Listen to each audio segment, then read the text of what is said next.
Following the conclusion of the First Punic War, a series of reforms set to change the many issues that were at the root of our many defeats during the conflicts against Pyrrhus of Epirus and the Phoenicians.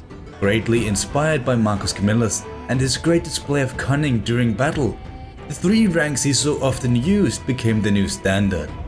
This time it was not just to spare the men of higher class, but also to organize the army in terms of age, experience and more importantly tactical usage. Almost 200 years since the deployment on the battlefield, the fighting style of the almost mythical DEI swordsman had become the norm for the young men of the first two ranks, with only the third and most experienced line sticking to the traditional spears. Additionally, engineered equipment such as scorpions had become an essential part of a modern legion.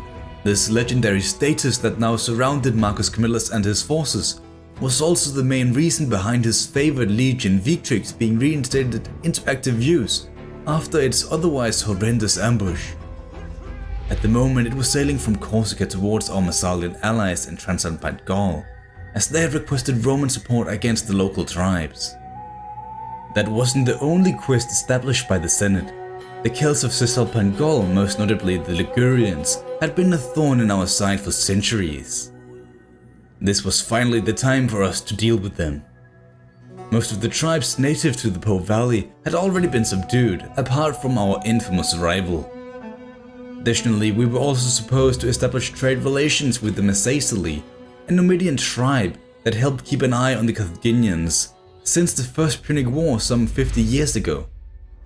The specific meeting after its conclusion came with terrible news. Supposedly a man named Hannibal Barca had sworn an oath of vengeance upon us, mustering a large army in Iberia and destroyed our allies in Saguntum. This was a clear threat and obvious act of aggression starting the Second Punic War. With an ally in Africa, this Hannibal Barca would have plenty to do, if he wanted to keep his precious capital out of harm's way. But to make sure these wealthy traders wouldn't do any of the sort against us, our most trusted client staged the Etruscans and Samnites, who by this time had become quite fond of their growing independence. We sent gifts aplenty around, hoping to keep them on our side.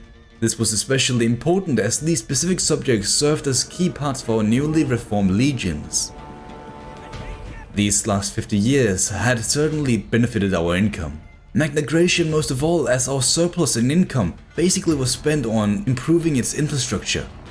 With another major conflict on the horizon, additional legions were raised.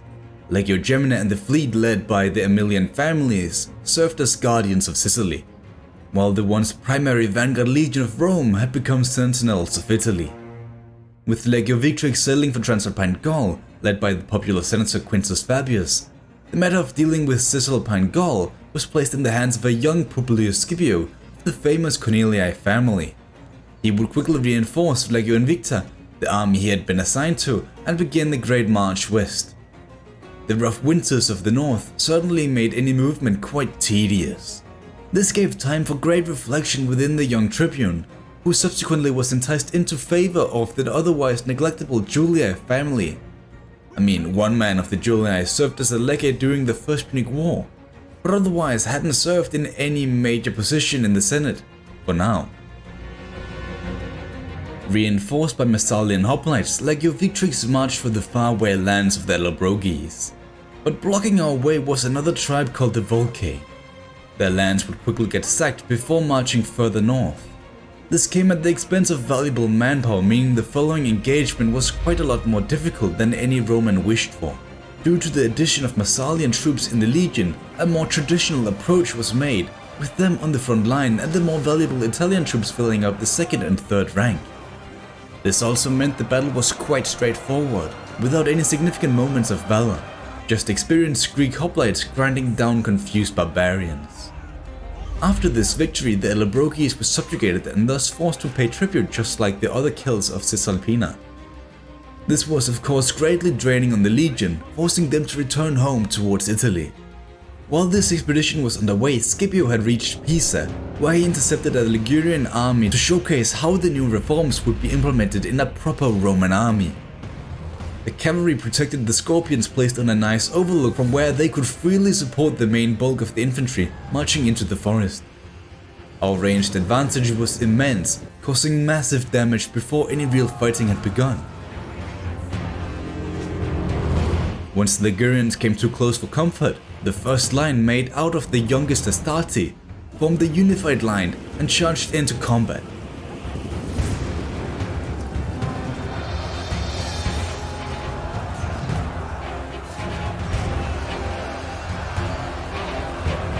After a few hours of fighting, the second line, made out of Principes, would reinforce and if possible allow the Astarte to fall back.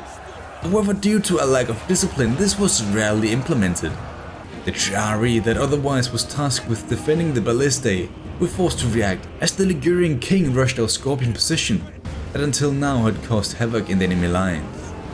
This was also the main purpose behind keeping the Triarii in reserve, to save our most valuable units in case they were in danger.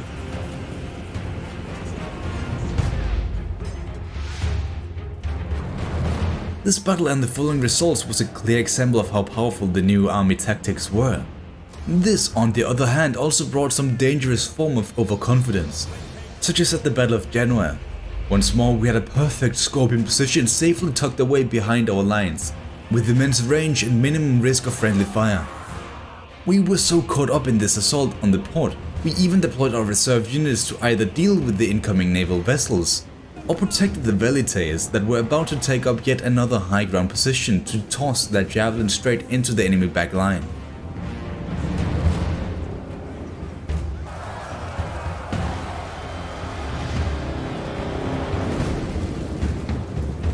This sadly also left our own siege equipment vulnerable for an unexpected attack, with the crews running for their lives down to the Triarii.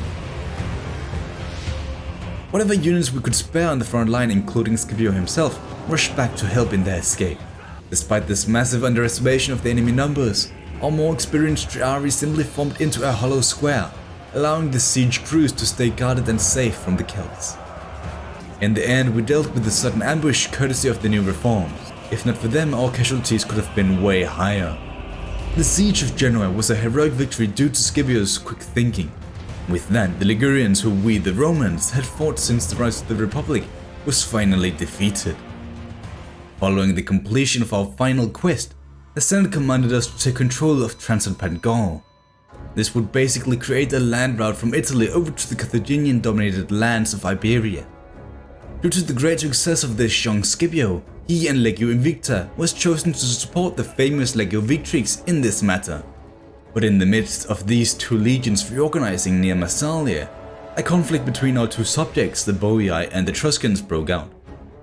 Of course, we supported the more integrated Etruscans over foreign barbarians. The invasion of Iberia was thus delayed for quite a while. Mainly this was due to the tying winter, making it almost impossible to go anywhere.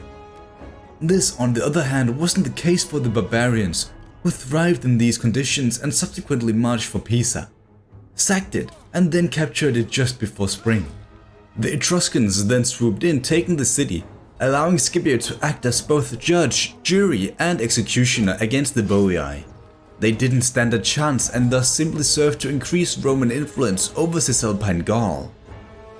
By dealing with this troubling tribe, our capital and basically all of Italy was secured through diplomatic relations, and also this fleet we constructed to block Carthaginian trade flow.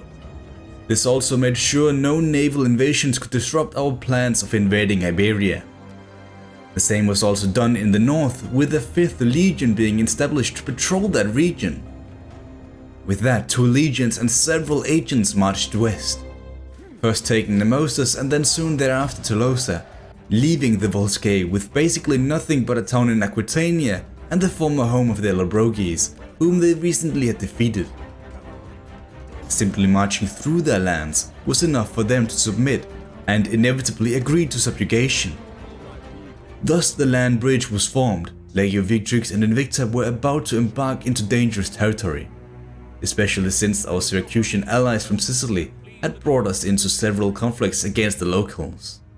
Taking Iberia was crucial for us winning this war, especially as taking away Iberia would basically deny the Carthaginians from any income whatsoever.